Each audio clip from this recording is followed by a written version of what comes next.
how to play Roblox on school Chromebook.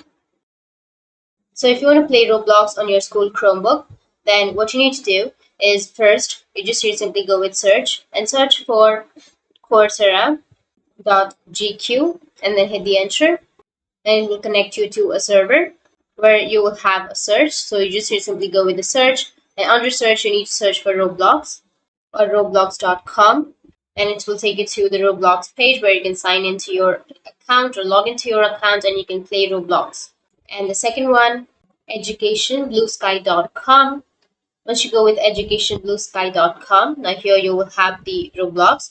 So this is not available in my region currently. So if it's available in your region, you can simply go and play Roblox. And the third one is just here simply enter this link. Just pause the video and copy this interface. You just here simply enter the whole and then hit the enter, and it will take you to this kind of page where you will be able to play the Roblox. So that's how you can play Roblox on your school Chromebook, and if you have any questions, feel free to comment below. Thanks for watching.